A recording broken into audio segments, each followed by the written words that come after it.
11절에서 40절까지 말씀을 찾아 놓으시면 같이 보면서 말씀 증거하겠습니다. 사도행전 16장 11절부터 40절까지입니다.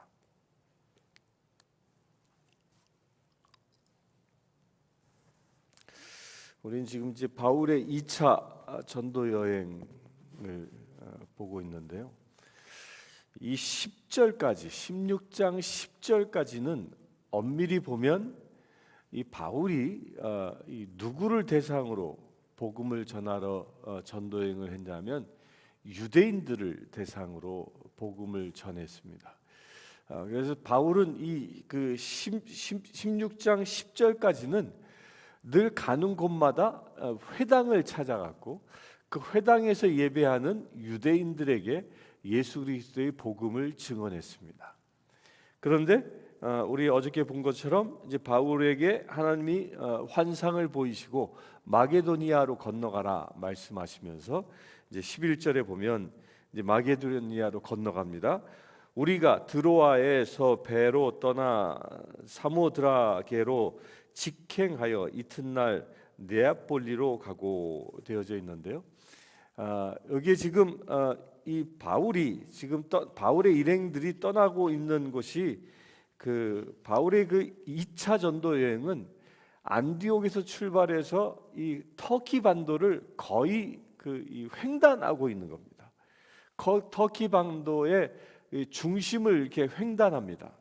그 처음 갔던 것이 뭐예요? 다소로에서 더베로에서 두스드라로에서 이고니온으로 해서 드로아까지 가는데 이게 거의 터키의 이 동남쪽 끝에서부터 터키의 이 서쪽 서북부 끝까지 이게 횡단한 겁니다. 횡단해서 거기서 이제 에게를 건너 이제 빌립보라는 곳으로 이제 넘어가는 그 장면인데요.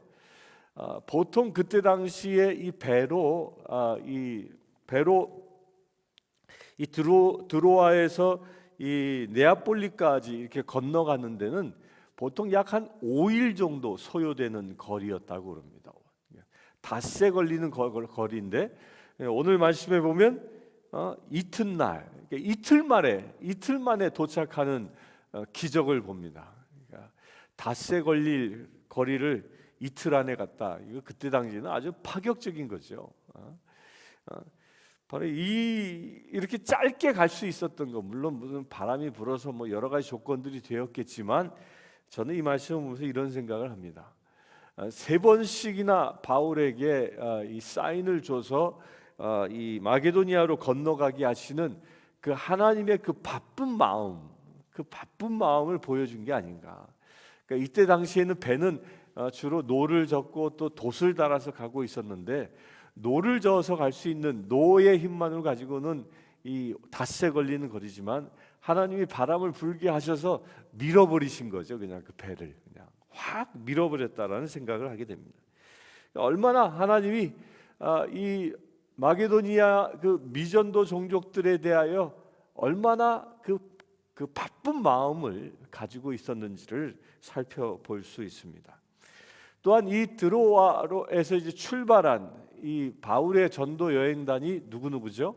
바울과 실라와 또 디모데와 또 루가도 여기서 같이 동행합니다. 이렇게 4명의 전도단이 떠나게 됩니다. 12절에 거기서 빌립보에 이르니 이는 마게도니아 지방의 첫 성이요 또 로마의 식민지라 이 성에서 수일을 유하다가 안식일에 우리가 기도할 곳이 있을까 하여 문밖 강가에 나가 거기 앉아서 모인 여자들에게 말하는데 두아디라시에 있는 자색 옷감 장사로서 하나님을 섬기는 루디아라 하는 한 여자가 말을 듣고 있을 때 주께서 그 마음을 열어 바울의 말을 따르게 하신지라 그와 그 집이 다 세례를 받고 우리에게 청하여 이르되 만일 나를 주 믿는 자로 알거든 내 집에 들어와 유하라 하고 강권하에 머물게 하니라. 이제 빌립보라는 곳으로 넘어가게 되는데요.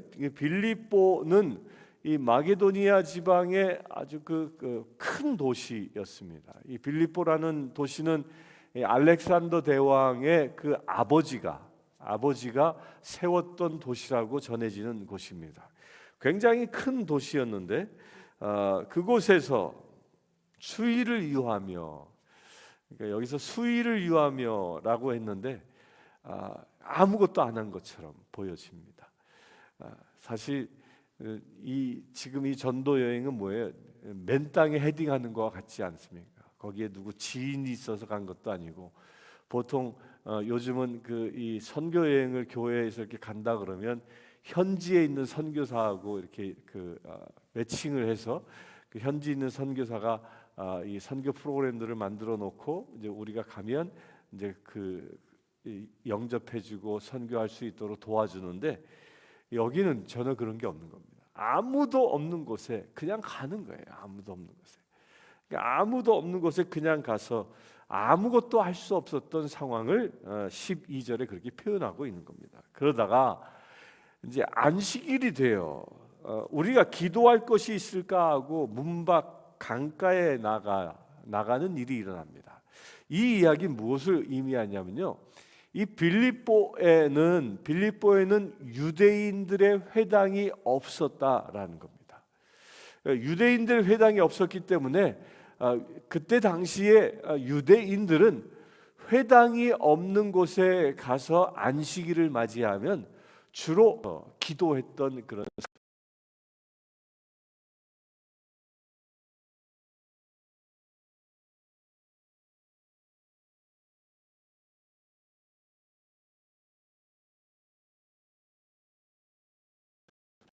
유대인들의 습관인 거예요. 왜 강가에 가서 예배를 했는지에 대해서는 정확히 알지 못합니다. 그런데 그것이 유대인들의 습관입니다. 그 습관에 따라서 이 강가에 가게 됩니다. 그러니까 그만큼 이 빌립보라는 지역은 이 유대인도 없었을 뿐만 아니라 반면에 유대인이 없었기 때문에 여호와 하나님에 대한 신앙은 전혀 전무했던 지역과 같은 곳이었던 겁니다. 그 당시에 이 유대인들은 디아스포라가 돼서 세계 각처로 흩어져 살 때에 10명, 성인 남자 10명 이상만 있으면 꼭 회당을 지어서 모임을 가졌다고 그러거든요. 그러니까 여기에는 그 성인 남자 10명도 없는 그런 지역이었던, 그러니까 복음에 대하여 아주 척박한 그런 곳이었던 겁니다. 그곳에, 그런 척박한 곳에 강가에 찾아갑니다. 이 강은 강기데스라는 그 강인데 이 빌립보의 생명줄, 젖줄과 같은 그런 강입니다. 거기서 역사적인 만남이 일어납니다. 두아디라시에 있는 자색 옷감 장수 루디아를 만나는데, 이게 여기 그 성경에 두아디라시의 자색 옷감 장수라고 이렇게 표현했는데요. 이 말은 이 당시에 이 두아디라시는 자색 옷감을 생산해내는 아주 유명한 특산품이었던 겁니다. 지금 말로 하면 명품 생산지와 같은 거예요. 명품 생산지. 그 명품을 생산하는 곳에 자색 옷감 장사, 그러면 그 명품을 파는 이 장사꾼이었는데 상당한 재력을 가진 자입니다. 그런데 그 사람이 누구냐면 루디아라는 여자예요. 여자.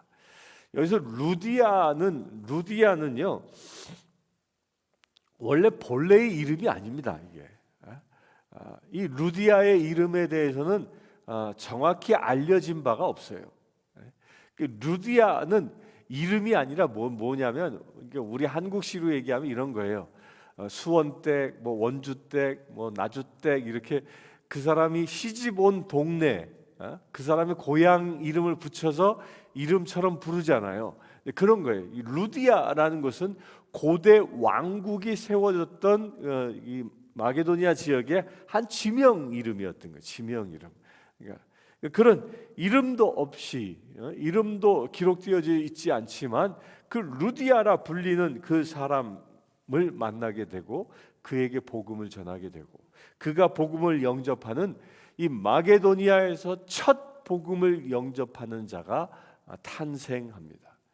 그러니까 어쩌면 이 루디아 때문에 그렇게 바쁘게 하나님이 보내시지 않았나 싶을 정도로 나중에 이 루디아는 초대교회 그 유럽 선교에 아주 막대한 영향을 그 지원자로 서게 됩니다. 그러니까 자기가 당시에 이 자색 옷감 장수라면요, 당시 자색 옷이라는 거는 그때 당시 이렇게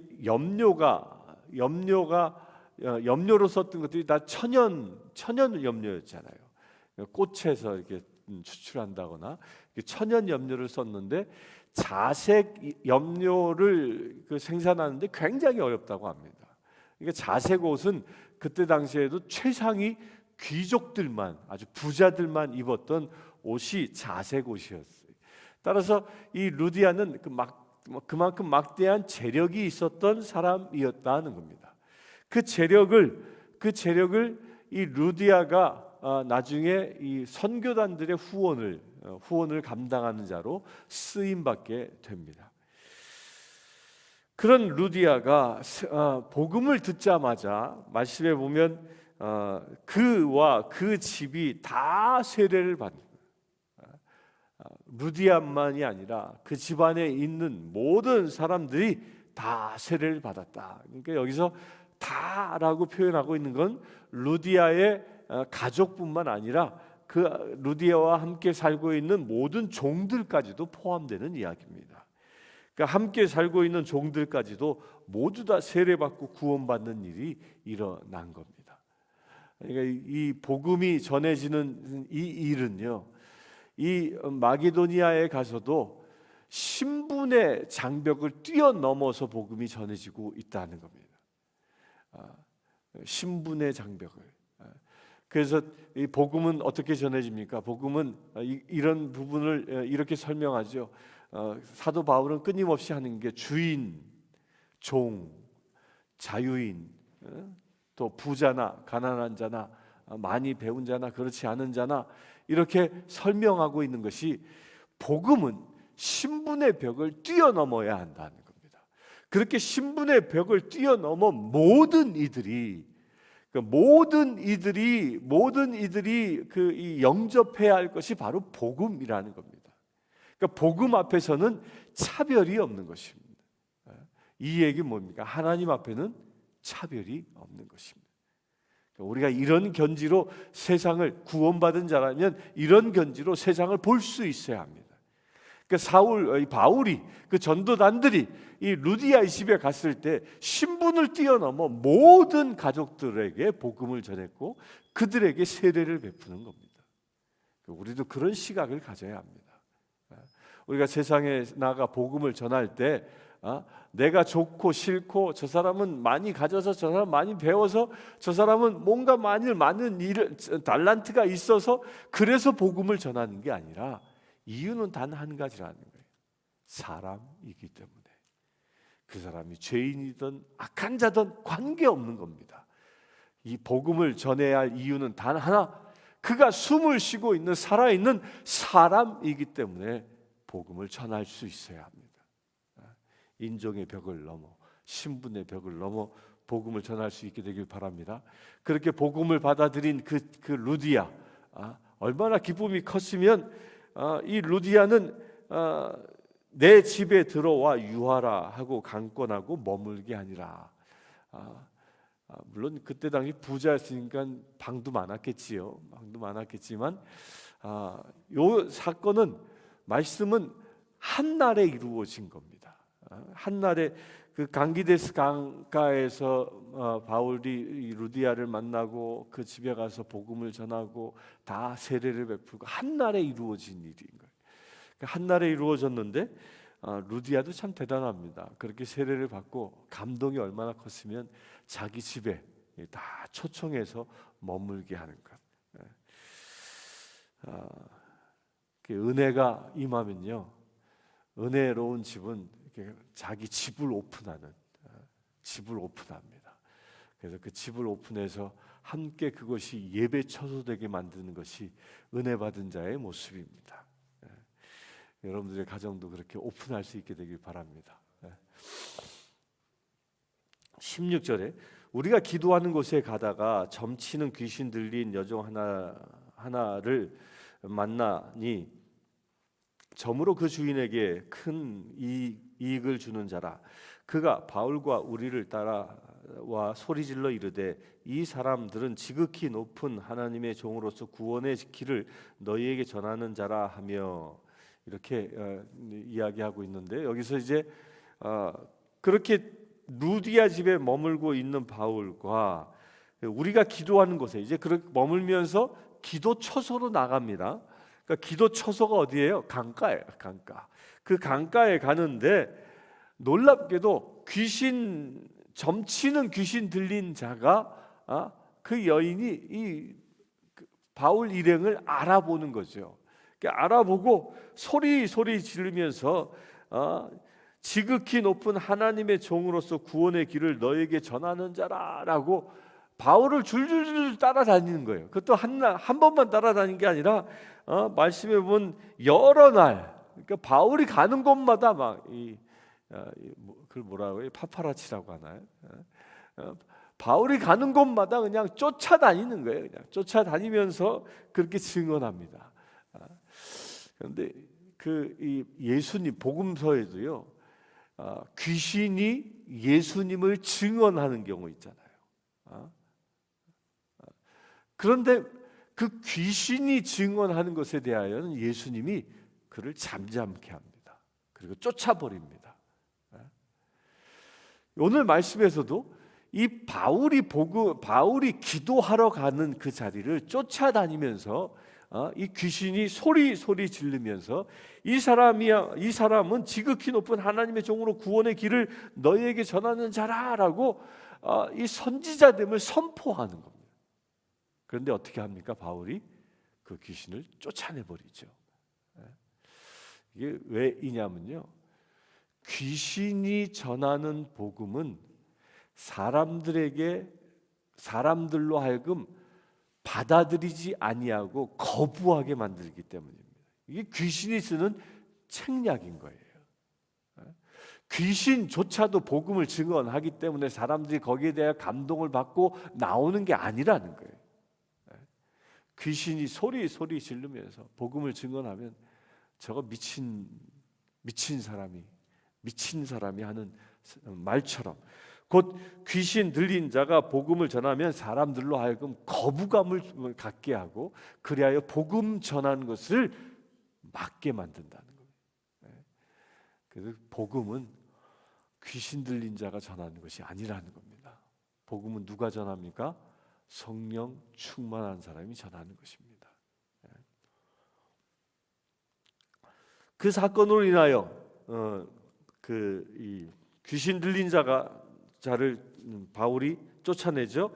18절에 이같이 여러 날을 하는지라 바울이 심히 괴로워하여 돌이켜 그 귀신에게 이르되 예수 그리스도의 이름으로 내가 내게 명하니 그에게서 나오라 하니 귀신이 즉시 나오니라. 여기서 우리가 주의할 게 있습니다. 주의 깊게 봐야 할 게 뭐냐면 바울은 그 귀신 점을 치는 여종을 보고 있는 게 아니라 누구를 보고 있다고요? 귀신을 보고 있다는 겁니다. 그 여종을 보고 그 여종에게 명령하는 게 아니라 그 귀신에게 이루고 명령한다는 겁니다. 여기서 우리가 분명히 깨달아야 할 게 있습니다. 혈과 육의 싸움이나 영적인 싸움이라 했잖아요. 그러니까 우리가 대적해야 할 존재는 사람이 아니라 영적인 존재라는 거예요. 근데 많은 사람들이 여기에서 잘못 우를 범합니다. 뭘 범해요? 사람을 미워해. 바울 입장에서 보면 여러 날 다니면서 막 그냥 기도도 못하도록 소리 질렀다는 거 아니에요. 그 소리 지르면 그 여자가 미워 보일 수도 있었음에도 불구하고 바울은 그 여인을 보는 게 아니라 귀신을 보고 있다는 거예요. 우리도 그와 같은 영적인 눈이 열릴 수 있어야 되는 겁니다. 그런데 우리가 영적인 눈이 열리지 않으면 사람들이 나에게 어떤 공격을 하고 나를 괴롭히고 나에게 상처 줍니다. 그러면 영적인 눈이 열리지 않으면 어떻게? 그 사람을 미워하는 거예요. 그 사람을 통하여 악한 영이 일하는 영적인 실체를 보지 아니하고 그 사람 자체를 보는 거지요. 사람은 어떤 존재입니까? 미워해야 할 대상이 아니라 구원받아야 할 대상이라는 거예요. 이렇게 시선을 바꿀 수 있어야 하는 겁니다. 여러분들 혹여 여러분들에게 상처 주고 아픔을 준 사람을 아직도 미워하는 마음이 있습니까? 예수 이름으로 떨쳐버리시기 축원합니다. 그렇게 미워하게 하는 것은 사단의 유혹인 겁니다.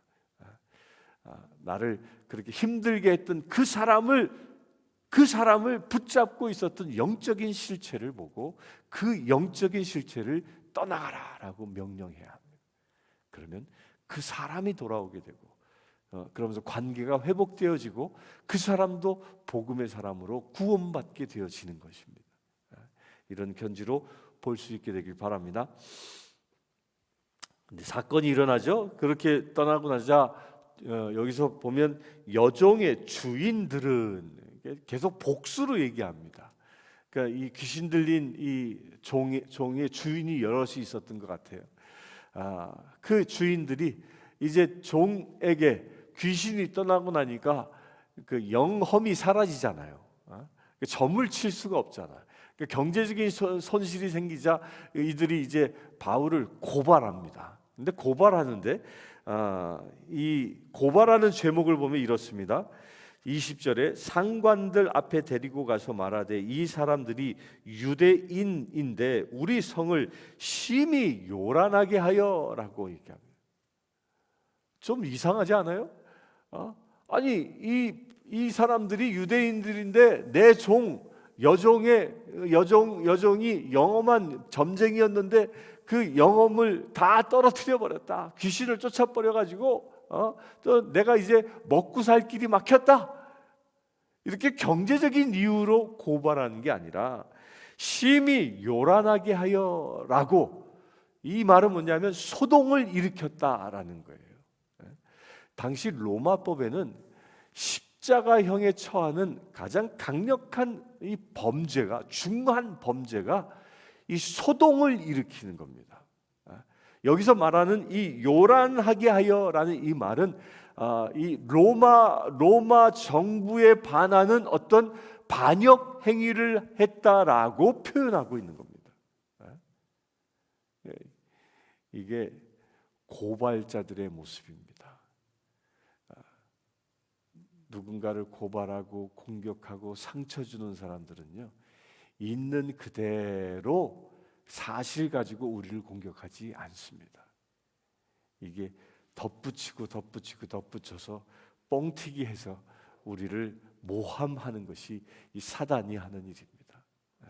그러니까 우리가 이런 분별력을 가질 수 있어야 됩니다.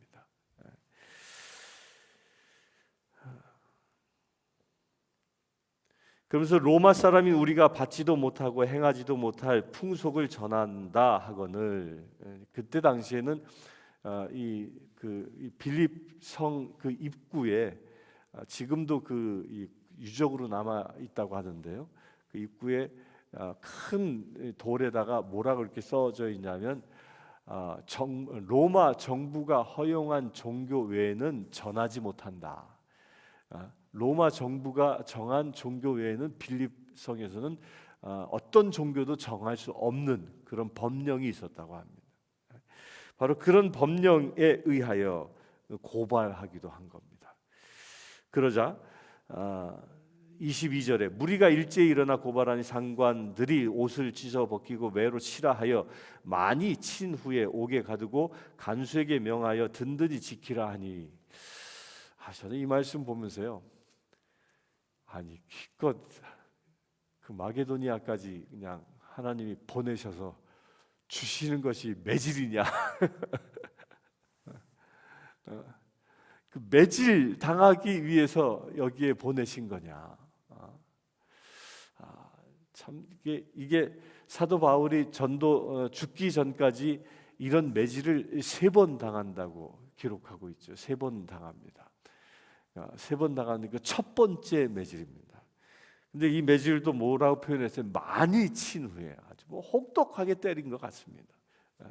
몽둥이 찜질을 아주 혹독하게 했을 텐데, 선교를 하는데 그 선교 현장에 어떤 복된 축복된 또 즐거움이 넘치는 이런 일이 아니라 이런 핍박이 오고 있다라는 겁니다.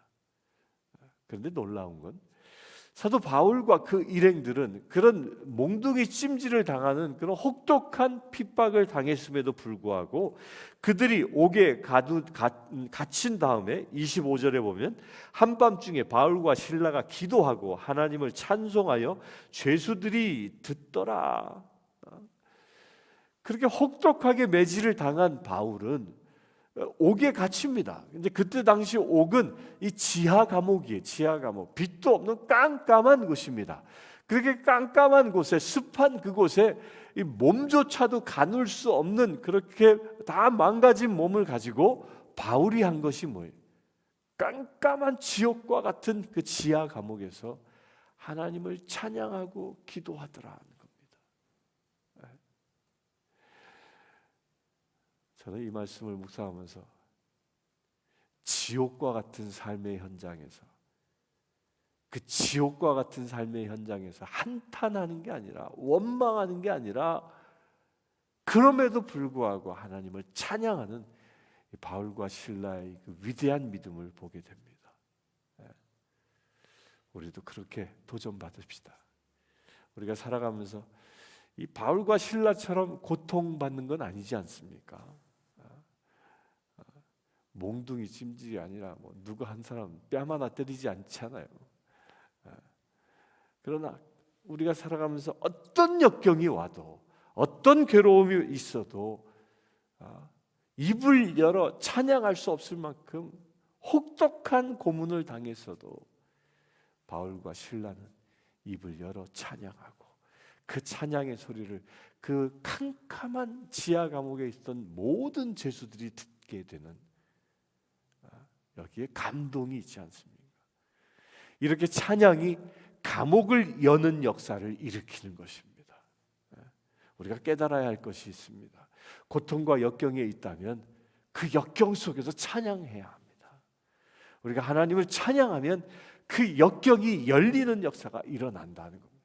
바울이 그것을 보여주고 있는 것입니다. 그러자 무엇이 일어납니까? 26절에 이에 갑자기 큰 지진이 나서 옥토가 움직이고 문이 곧 다 열리며 모든 사람의 매인 것이 다 벗어진지라. 간수가 자다가 깨어 옥문이 열린 것을 보고 죄수들이 도망한 줄 생각하고 칼을 빼어 자결하려 하거늘. 그렇게 찬양하니까 기적이 일어납니다. 그 지진이 일어나서 옥문이 열리는 것까지는 이해가 됩니다. 지진이 일어나면 문이 열립니다. 그런데 그들을 이게 채우고 있었던 착고조차도 열렸다, 풀어졌다. 이건 신비입니다. 신비. 지진이 일어난다고 수갑이 풀어지지 않잖아요. 그런 신비가 일어나는데 그때 간수가 깜짝 놀랍니다. 깜짝 놀라서 보니까 옥문이 열려 있으니까 당연히 죄수들이 다 도망갔으려니 생각하고 자결합니다. 왜? 자기의 책임이었기 때문에.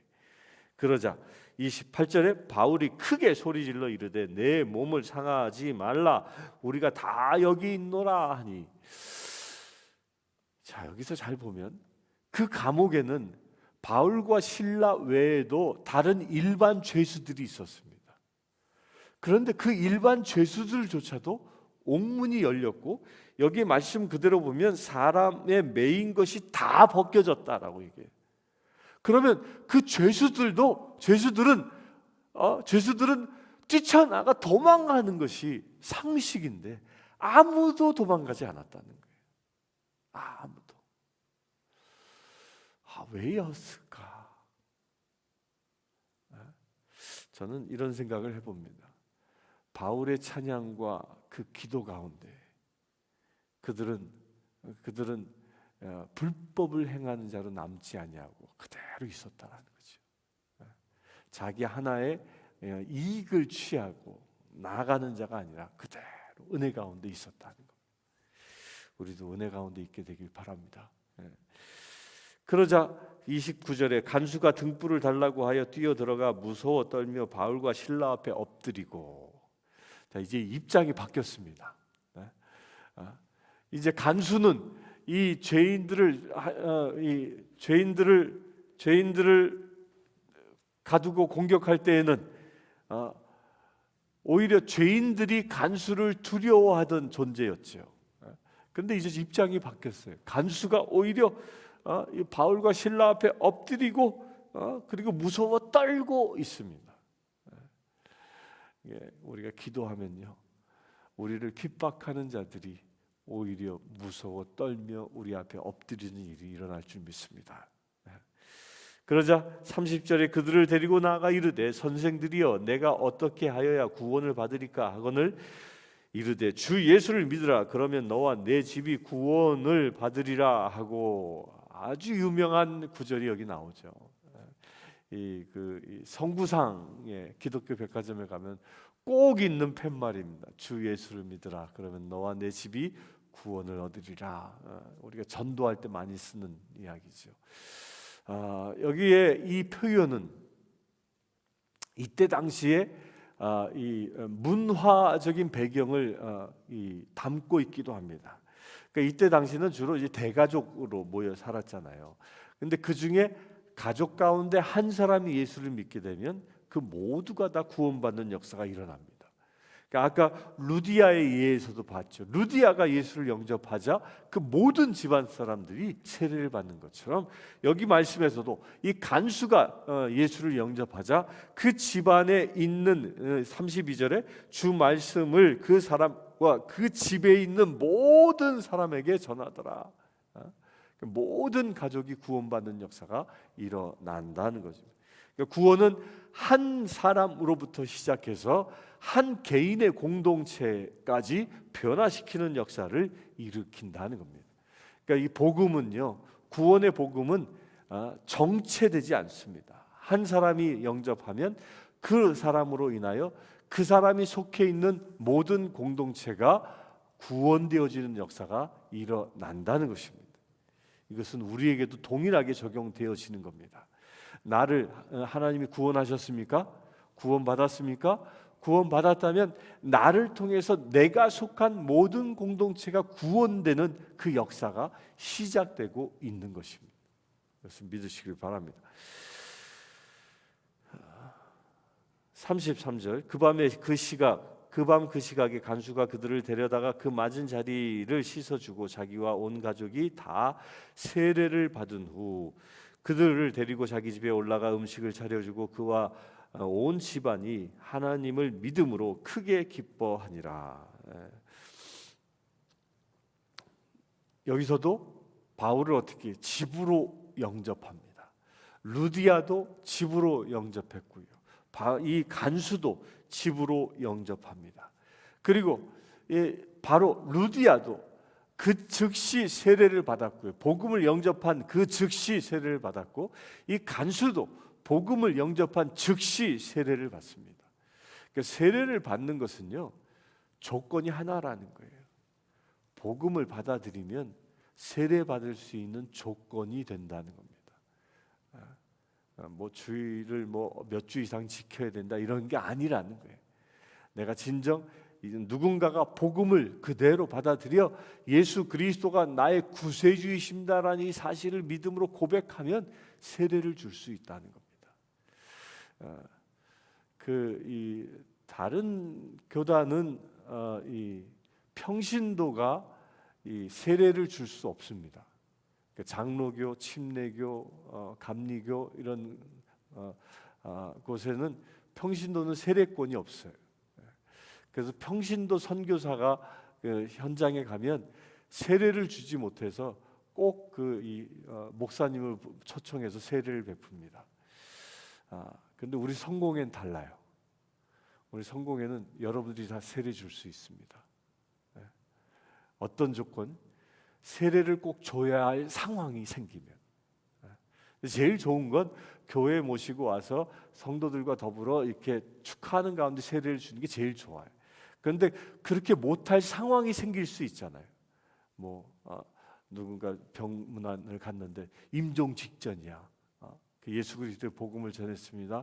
그가 예수를 영접했습니다. 그러면 어떻게? 목사님을 부를 수 없는 상황이잖아요. 시간이 촉박해서. 그럼 바로 세례를 주는 거예요. 세례 받은 자는 세례를 줄 수 있다라는 겁니다. 기억하십시오. 단 그렇게 세례를 베풀고 교회에 보고해야 합니다.